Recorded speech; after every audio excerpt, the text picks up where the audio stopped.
Okay, so we've done our live reaction to the first episode of the new anime, we've done our spoiler-free review of that same episode as well, which means the last thing we need to talk about this week is also my favourite part, the in-depth spoiler analysis and discussion.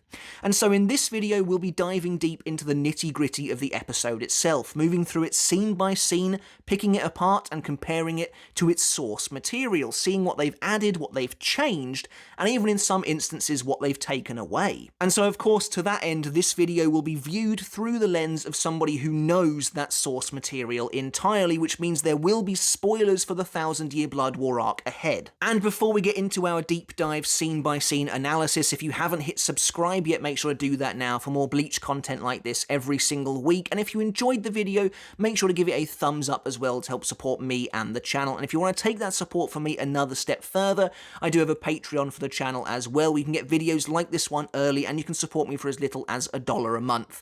To everyone who is supporting me over there on Patreon, as always, I just want to give you a massive shout out and a heartfelt thanks. I really do appreciate each and every one of you. So we already know that the first episode of Bleach the 1000 Year Blood War arc, titled The Blood Warfare, covered an awful lot of ground. But what exactly did it cover? Which chapters were included in this first episode? Well, it was chapter 480, The Blood Warfare, 481, The Tearing, 482, Bad Recognition, 483, Kriegserklärung, which I believe is German for Declaration of War, and finally 484, The Buckbeard. So 5 chapters in total equates to an awful lot of story to cover in 25 minutes, but it also means that the first episode of the 1000 Year Blood War arc got off to a flying start. And I do kind of like that. The start of this arc is very fast-paced in general. There's an awful lot going on, a lot of storylines happening at the same time as they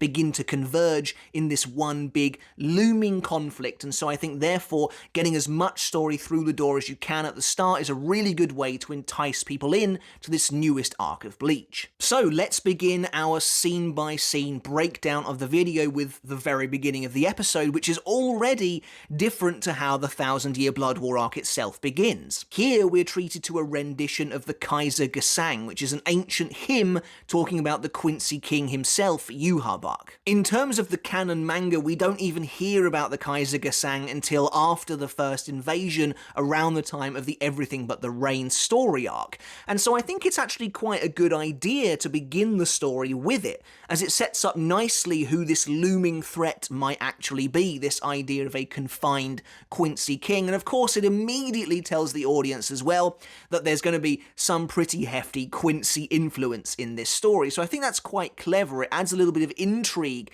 to who this big villain might actually be. Moving on to scenes that were actually in the source material, however, and this initial scene with the research and development division is pretty much exactly the same as it is in the manga itself, featuring Mayuri and Akon talking about the massive disappearance of Hollows and who might actually be behind it. And you really, of course, get that sense of urgency played out here in the anime, and once this scene is over, we transition directly to Karakura Town, and immediately that means we've lost a scene. Yes, the anime cuts out the initial introduction for the two 13th Division members Shino Madarame and Ryunosuke Yuki, these two very green Shinigami who have now been assigned to Karakura Town to ensure that the Soul Society doesn't have to lean so much on Ichigo. Here, their first introduction is them arriving at Karakura Town ready to commence their job, but actually in the manga we get a scene of them actually in Soul Society involving Kurama and Zenosuke, where basically we're introduced to these two new characters, and unfortunately by cutting this scene it means poor old Zenosuke gets even less to do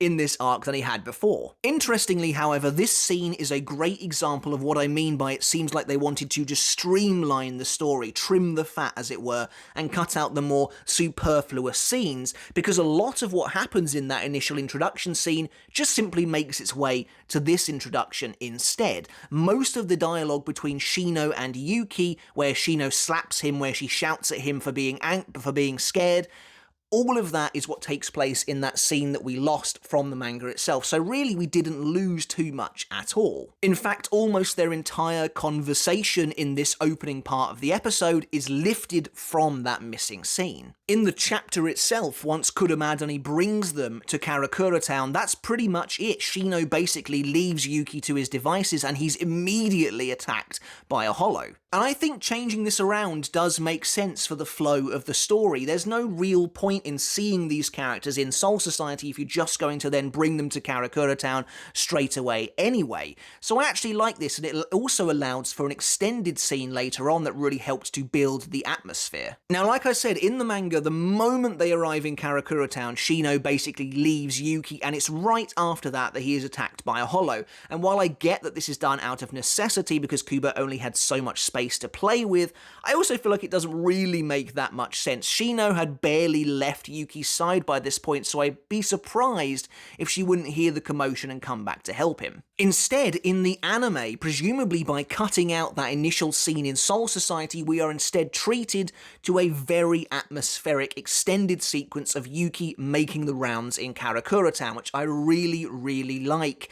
And it's rare to see Karakura like this, sleepy, slumbering, quiet, but also slightly sinister as well. The dead of night is draped over the town. It's really cool getting to see a Shinigami, and especially one who's such a rookie like Yuki, you know, doing the rounds and being terrified about potentially running into one of these enormous beast-like monsters, which is, of course, exactly what he does. And when he runs into this hollow, which again is done in a slightly different way, but in a way that I actually think is a little bit more dynamic and a bit more impactful, this hollow does kind of look almost spider-like, and the way it appears before Yuki, rather than simply coming around the side of a small building, it's now climbed atop this massive bridge, again, like a spider, and I think that works really well. And their extended chase sequence is really cool to see too, although I do find it interesting that Yuki seems to lure the hollow accidentally, but he must have known it would follow him into a public building and begins destroying the entire place. The scene where Yuki arrives on the rooftop and discovers that Shino has been captured and nearly killed is virtually identical, but they play with the perspectives a bit more in the anime, which actually I really liked. When he emerges onto the rooftop, rather than simply seeing the hollows kind of in front of him, they are towering over him, and it makes them really imposing. And, of course, the uncensored nature of the anime means that Shino is looking really worse for wear here, and there's a lovely cinematic moment where she drops her Zanpakuto in front of him, kind of signalling that she is being totally bested. This next moment, I guess you could call it the shining moment for Yuki, where he tries to be brave and tries to rescue her, plays out basically beat for beat exactly the same as it does in the manga. The hollow appears behind him and strikes him, albeit you don't actually see the hit in the anime like you do in the manga itself, but Yuki goes flying, blood is pouring out of him. As I mentioned in my live reaction, a pretty comical amount of blood this guy is losing, but this is basically exactly the same. However, it's at this point that the anime and the manga begin to diverge quite seriously, quite substantially, and it all centers around the arrival of Ichigo and his friends. So in the manga, these two hollows that are bearing down on Yuki's body are suddenly instantly killed, and Ichigo arrives on the scene. He kills them with a single slash, and he basically says to Yuki that, are you Imoyama-san's replacement? You need to pick yourself up, or else you're going to be just as useless as he is. At which point Yuki asks him who he is, and Ichigo of course replies with his name. It's a badass entrance, and it acts as the cliffhanger to chapter 480, and of course the start of this arc. In the anime, this is not how that moment goes down. Ichigo only kills one hollow with a Getsuga Tensho, and unfortunately doesn't have that dialogue exchange with Yuki this time, but instead, that is replaced with an all-star team-up of Ichigo and his friends taking down these hollows in what is easily one of the best, most epic and action-packed sequences of the episode, and it makes a ton of sense to me. You know, Bleach is back after so many years. You really want to establish the Karakura gang as having grown in that time, showing that these guys are actually perfectly capable now on their own, and what better way to do that than to bring down an abnormally high number of hollows, but of course that makes sense, Eburn has called them all to them. And so the structural changes are evident here. Rather than it just being Ichigo who arrives on the scene and the scene kind of ending with that, instead we get a moment where all of Ichigo's friends come and save the day. You know, Chad is able to rescue Shino, Uryu blasts one of the hollows' fingers off, Orihime repels a bunch of hollows at once using this amazing new ability.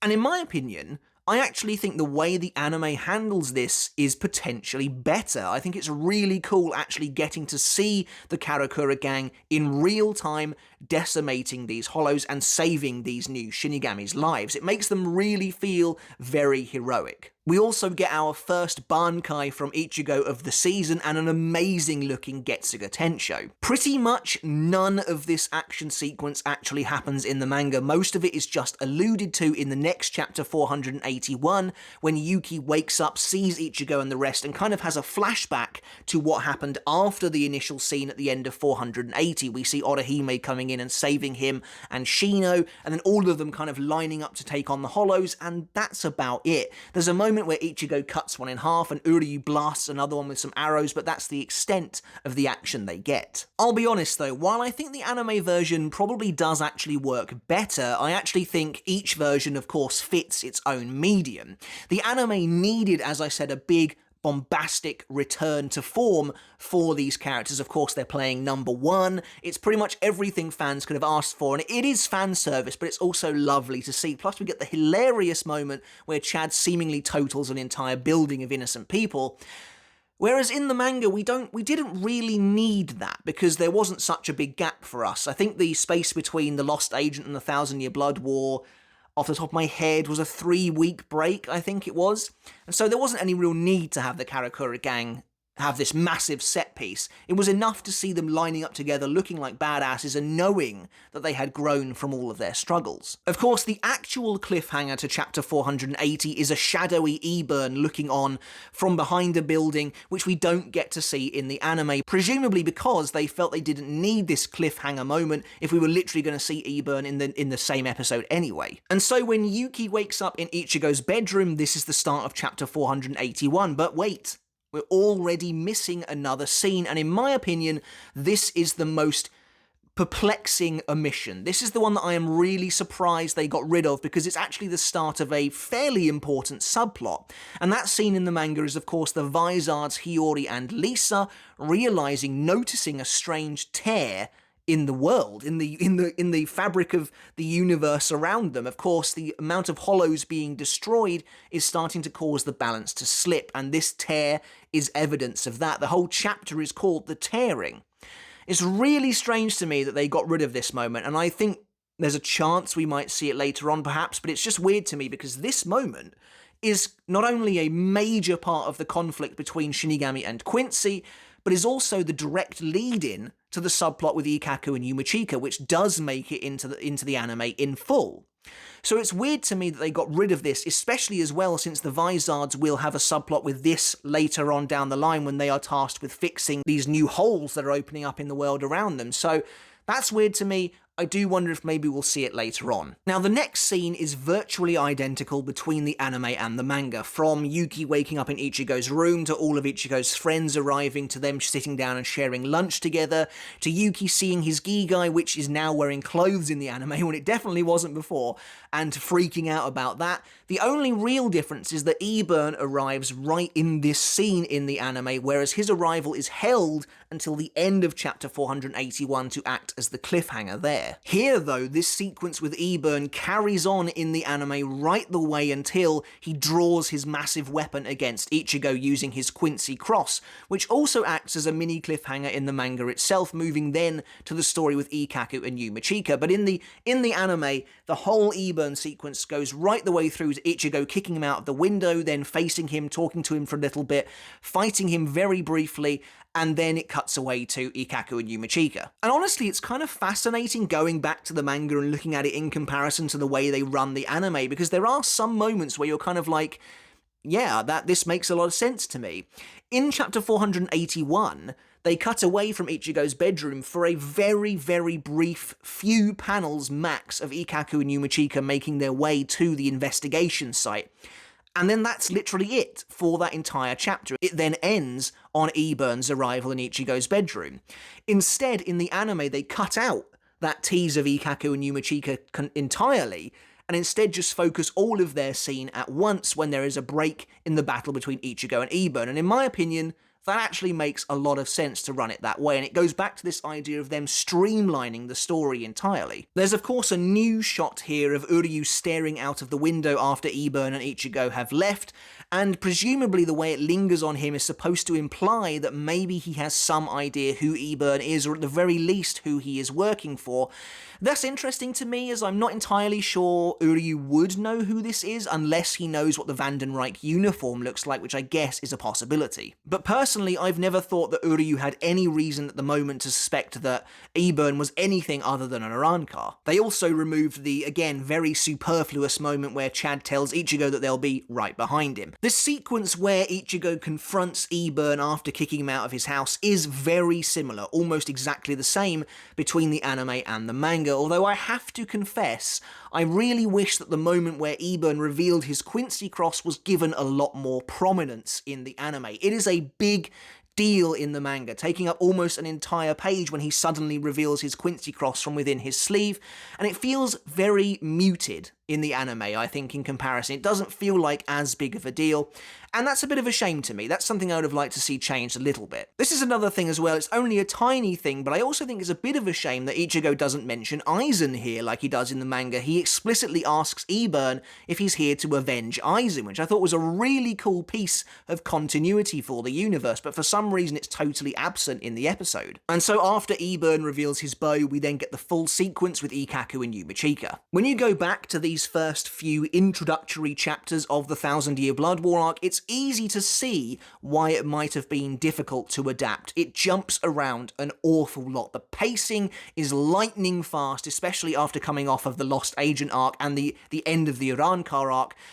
Everyone is everywhere all the time in this arc, especially at the beginning, and so it makes an awful lot of sense that they would choose not to do a direct one-for-one comparison and instead kind of make it more their own thing to tell their own story while of course being as faithful as they can. And in my opinion, that makes a lot of sense. I will say as well that after a rewatch, I think the Ikkaku and Yumachika scene might be the prettiest scene in the entire episode, maybe alongside the scene of everyone coming together in Ichigo's bedroom. I just think, again, the colours look really nice here in this Ikkaku and Yumachika section of the episode. I think it works really well. Anyway, after Ikkaku and Yumachika resolve to figure out what's going on regarding these abductions of Rukongai residents, we get a pretty big hint in the episode that we didn't get in the manga at all, as they screen lingers on Mayuri for a moment as he seems to be looking at a strange map where it says that areas have been cleared out. And this is of course a massive hint, a massive wink to the fact that Mayuri is the one who has ordered these abductions, which is something we wouldn't find out until randomly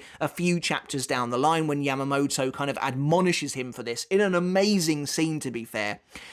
But I kind of like this. I think showing Mayuri after this investigation scene does add some intrigue, it does add some mystery, so I think the fact that we get this kind of hint towards Mayuri being the one responsible is honestly pretty cool. And we can presume, of course, based on what we know, that this image is Mayuri looking at a map of the Rukongai and observing areas where residents have been cleared out in order to help stabilise the world. One of the coolest and one of my absolute favourite new additions in the episode is when Yamamoto notices Sasakibe's Bankai being activated in the distance. As Yamamoto stands in his private quarters awaiting a report from a Shinigami, there's a sudden blast of gold electricity, gold energy from across the Seirete, and Yamamoto notices that it is Sasakibe activating his Bankai. Now, we don't know that he's using his Bankai yet at this point in the anime, but of course we as readers do know that's what's going on, but it's really cool to get that recognition from Yamamoto. So of course we know what's going on here at the same time as Yamamoto is being confronted by these Vandenreich soldiers. We know that another incursion of soldiers has arrived at one of the gates to Seirete, including Sternritter O, the Overkill, Driscoll Bersi, and it's Sasakibe and a bunch of other Shinigami who go to confront him. We know that Sasakibe activates his Bankai Koko Gonri Rikyu, but has it stolen by Driscoll and is then impaled by one of Driscoll's incredibly well-aimed lances that go straight into Yamamoto's office.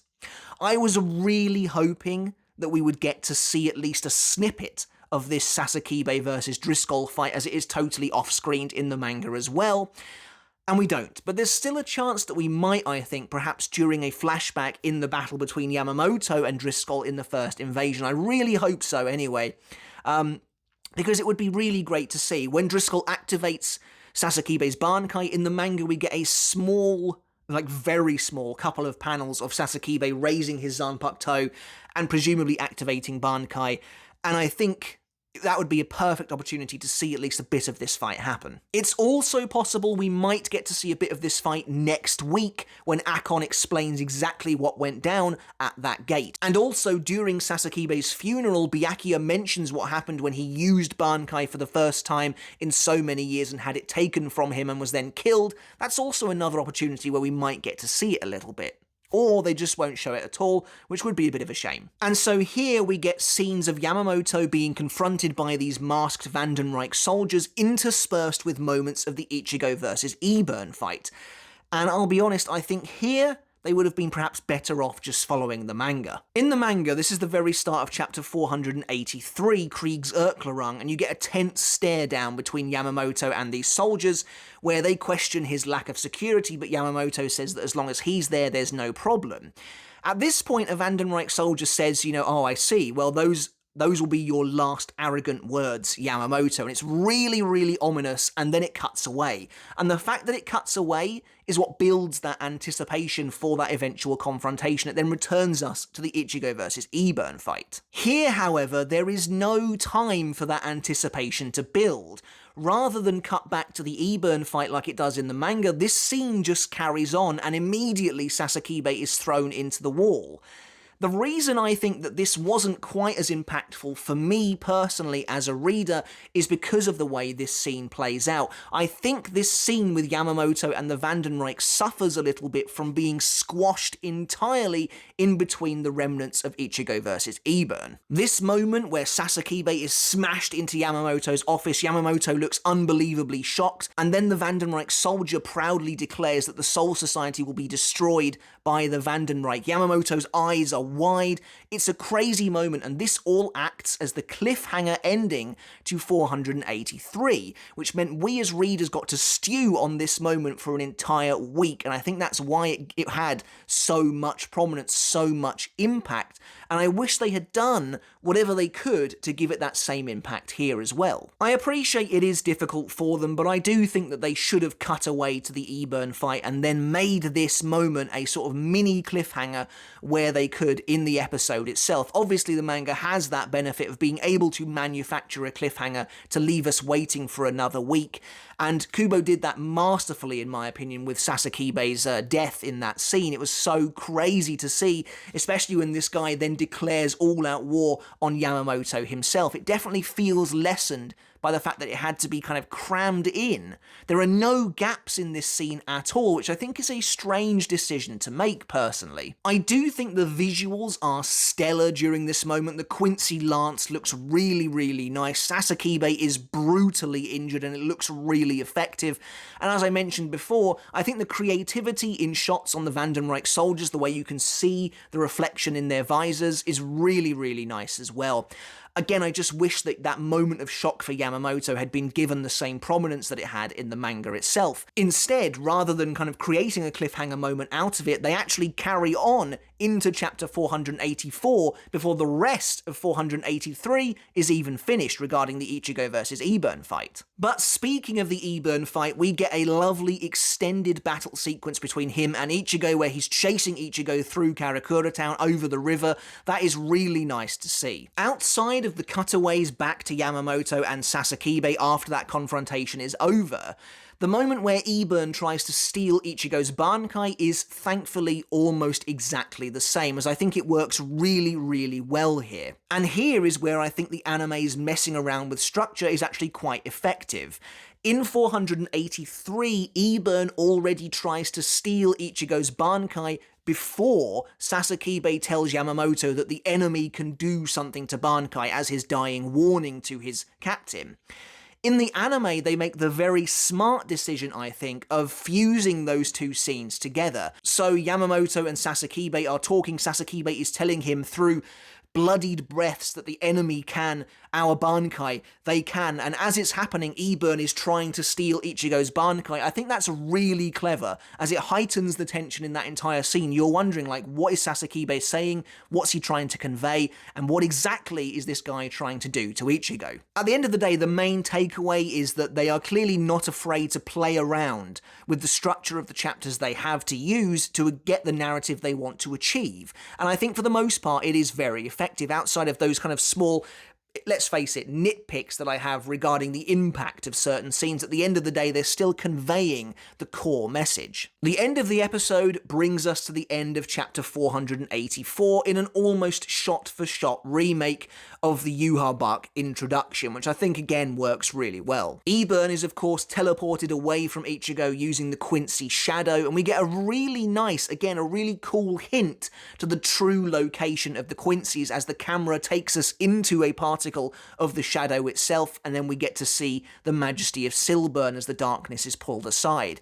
I think if you were an anime-only viewer, that wouldn't give the game away. I think it's a cool little detail for those of us who have read the manga, that the Quincy are actually hiding within the shadows itself. So that's really cool to me. But after this, of course, we see Luders leading that group of Quincy through the palace. He then scolds Eburn, at which point Yhwach takes off his arm and then asks for their reports for the sake of peace. It's exactly the same in the manga as it is here in the anime, and that's the end of the episode. And so yeah, all round, I think the anime team did a really good job adapting a difficult series of chapters into something that is completely and very enjoyably watchable.